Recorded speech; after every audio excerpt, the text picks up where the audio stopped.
Hi అండి. Welcome to my YouTube channel KP vlogs. ఈరోజేమో నేను 5 చుక్కల ముగ్గు వేస్తున్నానండి. ఇది 5x1 చాలా సింపుల్గా ఉంటుంది. డైలీ మనం ఇంటి ముందు వేసే ముగ్గేనండి. ఇది మీరు కూడా ట్రై చేయొచ్చు. సో మీకు వీడియో నచ్చితే ప్లీజ్ సబ్స్క్రైబ్ చేసుకోండి, సపోర్ట్ చేయండి, లైక్ చేయండి. నాకు వచ్చిన ముగ్గులన్నీ నేను రోజుకో వీడియో అప్లోడ్ చేస్తూ ఉంటానండి. మీకు ఎలా అనిపించిందో కూడా కింద కామెంట్ చేసి చెప్పండి. నచ్చిందా, నచ్చలేదా?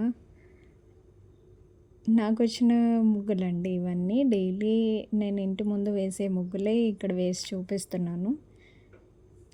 ఏదైనా మిస్టేక్ ఉన్నా కూడా సారీ అండి. నాకు వచ్చిన ముగ్గులే నేను ట్రై చేస్తున్నాను. ప్లీజ్ వీడియో నచ్చితే సపోర్ట్ చేయండి. Thanks for watching.